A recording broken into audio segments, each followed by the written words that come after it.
Hello friends, मेरे YouTube channel unities world में आप सबका स्वागत है। मेरे सिविक्स की सीरीज़ में आपके लिए मंत्रिपरिषद, प्रधानमंत्री, उप प्रधानमंत्री से रिलेटेड कुछ क्वेश्चंस लाए हैं जो आपके लिए एसएससी, रेलवे, बैंक, सीयूईटी और अदर वनडे एग्जामिनेशन में आपके लिए हेल्पफुल होने वाली है।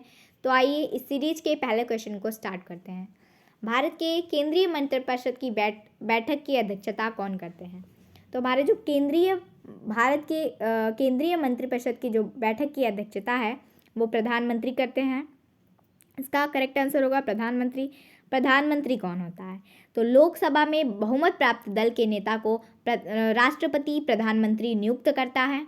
ठीक है, और ये राष्ट्रपति को सलाह देने के लिए हमारे संविधान में अनुच्छेद 75 में यह प्रावधान किया गया है कि राष्ट्रपति को सलाह देने के लिए एक मंत्रिपरिषद की नियुक्ति की जाएगी जिसका जो है अध्यक्ष वो प्रधानमंत्री होगा। अगले क्वेश्चन पे आते हैं। संसद के किसी भी सदन का सदस्य हुए बिना केंद्र में कितनी अवधि तक मंत्री रह सकता है?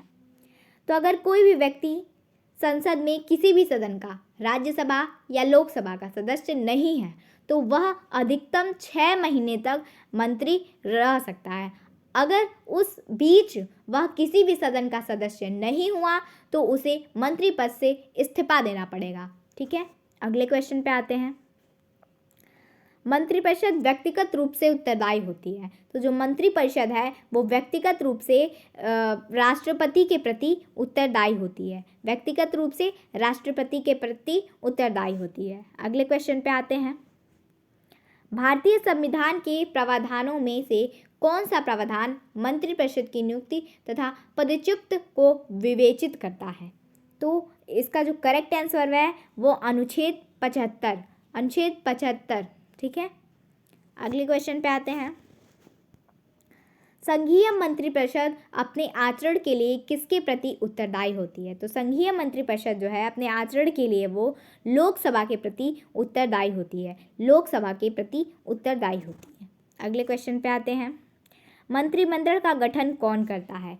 तो जो मंत्रिमंडल का गठन है वो सिर्फ केंद्रीय मंत्रीगण करते हैं। केंद्रीय मंत्रीगण करते हैं और प्रधानमंत्री की सलाह पर जो है राष्ट्रपति मंत्रियों की नियुक्ति करता है। अगले क्वेश्चन पे आते हैं। स्वतंत्रता के पश्चात मंत्रिपरिषद के खिलाफ पहला अविश्वास प्रस्ताव कब लाया गया था? तो स्वतंत्रता के पश्चात मंत्रिपरिषद में पहला अविश्वास प्रस्ताव 1963 में लाया गया था। 1963 में लाया गया था। अगले क्वेश्चन पे आते हैं।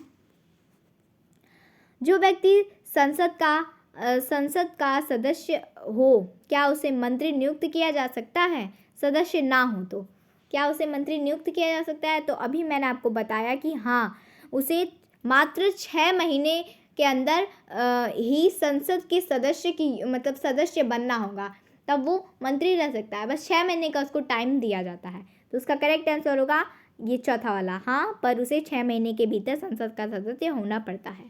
ठीक है, अगले क्वेश्चन पे आते हैं।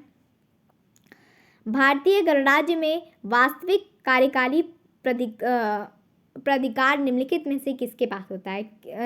वास्तविक जो शक्ति होती है भारतीय गणराज्य में वो जो होती है प्रधानमंत्री के पास होती है। किसके पास होती है? प्रधानमंत्री के पास। और संवैधानिक जो प्रमुख होता है वो संवैधानिक प्रमुख राष्ट्रपति होता है और वैधानिक जो प्रमुख होते हैं वो प्रधानमंत्री होते हैं। प्रधानमंत्री मतलब मंत्रिपरिषद की जो गठन है, मंत्रिपरिषद के अध्यक्ष को ही प्रधानमंत्री कहते हैं। ठीक है, प्रधानमंत्री होते हैं। अगले क्वेश्चन पे आते हैं। स्वतंत्र भारत की प्रथम मंत्रिपरिषद में प्रधानमंत्री सहित कुल कितने सदस्य थे? तो स्वतंत्र भारत में प्रधानमंत्री को लेके कुल 36 सदस्य थे। कुल 36 सदस्य थे। अगले क्वेश्चन पे आते हैं।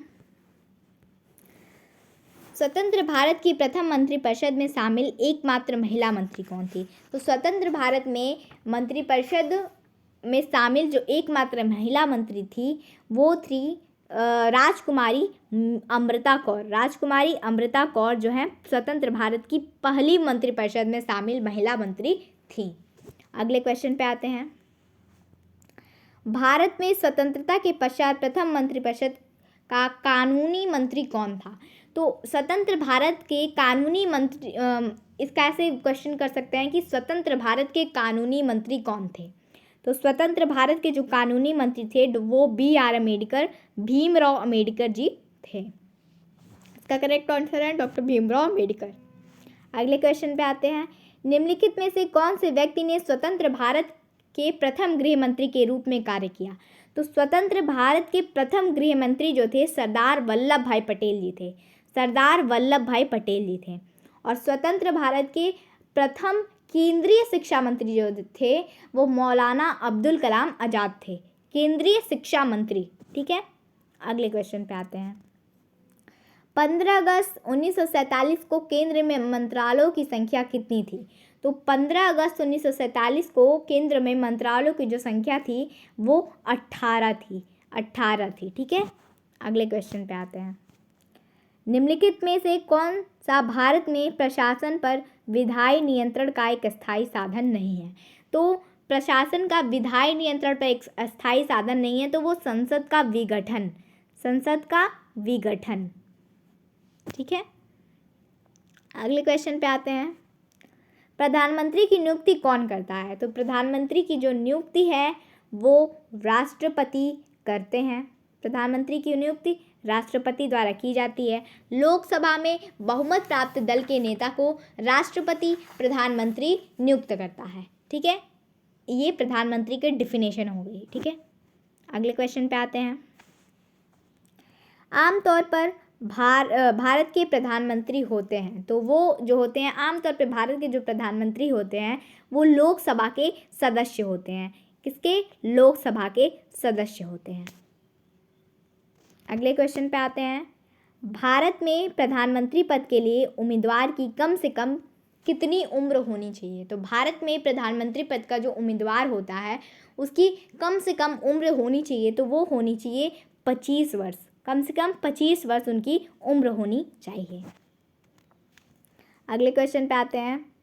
कांग्रेस द्वारा समर्थन वापस लिए जाने पर के कारण त्यागपत्र देना पड़ा।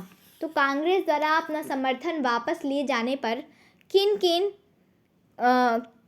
किन लोगों को अपना त्यागपत्र देना पड़ा। तो वो थे चौधरी चरण सिंह, HD देवगौड़ा, चंद्रशेखर को। ये तीनों लोग जो थे वो कांग्रेस के द्वारा समर्थन वापस लिए जाने पर इन लोगों को त्यागपत्र देना पड़ा। तो उसका करेक्ट आंसर होगा उपयुक्त सभी। अगले क्वेश्चन पे आते हैं। वह प्रधानमंत्री कौन है जिन्हें संसद में उपस्थित रहे बिना ही त्यागपत्र दे दिया। तो वो प्रधानमंत्री थे चौधरी चरण सिंह। अगले क्वेश्चन पे आते हैं। संसदीय शासन प्रणाली में वास्तविक कार्यपालिका शक्ति किसके पास होती है। तो जो संसदीय शासन प्रणाली है वो ब्रिटेन से ली गई है। हमारे संविधान में जो है ब्रिटेन से ली गई है और उसका जो वास्तविक प्रमुख होता है वो प्रधानमंत्री होता है। ऐसे हम कह सकते हैं कि जो संवैधानिक प्रमुख राष्ट्रपति होता है और वैधानिक प्रमुख प्रधानमंत्री होता है। यानी कि राष्ट्रपति को बस हम नाम मात्र का प्रधान कहते हैं और सारी शक्ति प्रधानमंत्री के अंदर होती है। तो संसदीय शासन प्रणाली में वास्तविक कार्यपालिका शक्ति प्रधानमंत्री के पास होती है। इसका करेक्ट आंसर होगा प्रधानमंत्री। ठीक है, वास्तविक शक्ति प्रधानमंत्री के पास और वैधानिक शक्ति यानी कि नाम मात्र की शक्ति किसके पास होती है। वो होती है राष्ट्रपति के पास, नाम मात्र की। ठीक है, अगले क्वेश्चन पे आते हैं। संसदीय शासन प्रणाली सर्वप्रथम किस देश में विकसित हुई थी। तो जो संसदीय शासन प्रणाली है वो सर्वप्रथम ब्रिटेन में विकसित हुई थी। और हमारे संविधान में जो है संसदीय शासन प्रणाली का जो प्रावधान है वो ब्रिटेन से लिया गया है। ठीक है, और अमेरिका में जो शासन प्रणाली है वो अध्यात्मक शासन प्रणाली है। अध्यात्मक शासन प्रणाली है। तो ब्रिटेन से हमारे देश मतलब हमारे संविधान में संसदीय शासन प्रणाली का प्रावधान लिया गया है ब्रिटेन के संविधान से। तो संसदीय शासन प्रणाली सर्वप्रथम ब्रिटेन देश में विकसित हुई थी। ठीक है, जैसे कि वहाँ के राजा और हमारे हमारे राष्ट्रपति समकक्ष हैं। ठीक है, अगले क्वेश्चन पे आते हैं। भारतीय संविधान में निम्नलिखित में से किस पद का उल्लेख नहीं है? तो भारतीय संविधान में प्रधानमंत्री पद का भी उल्लेख है, राष्ट्रपति पद का भी उल्लेख है, उपराष्ट्रपति पद का भी उल्लेख है, लेकिन उप प्रधानमंत्री पद का उल्लेख हमारे भारतीय संविधान में नहीं किया गया है। तो उसका करेक्ट आंसर होगा उप प्रधानमंत्री। उप प्रधानमंत्री। अगले क्वेश्चन पे आते हैं, भारत के प्रथम उप प्रधानमंत्री कौन थे? तो जो भारत के जो प्रथम उप प्रधानमंत्री थे वो सरदार वल्लभ भाई पटेल थे, और ये भारत के प्रथम होम मिनिस्टर थे, फर्स्ट होम मिनिस्टर थे ये भारत के, और ये प्रथम उप प्रधानमंत्री भी थे। अगले क्वेश्चन पे आते हैं, किस प्रधानमंत्री ने एक बार, यहाँ पे होगा पद, यहाँ पे पद होगा, मिस प्रिंटिंग हो गई, यहाँ पे पद होगा, एक सेकेंड, यहाँ पे पद होगा और यहाँ पे भी पद होगा। किस प्रधानमंत्री ने एक बार पद से हटने के पश्चात दोबारा पद संभाला था? तो वो थी इंदिरा गांधी जी। इंदिरा गांधी जी थी। तो यहाँ पे अब हमारी क्वेश्चंस की सीरीज़ समाप्त हुई। अगर आपको हमारी वीडियो पसंद आई हो तो हमारे चैनल को सब्सक्राइब करें, लाइक करें और शेयर करें, और कमेंट करके ये ज़रूर बताएं कि अगली वीडियो किस टॉपिक पे बनाई जाए। थैंक यू, धन्यवाद दोस्तों, जय हिंद।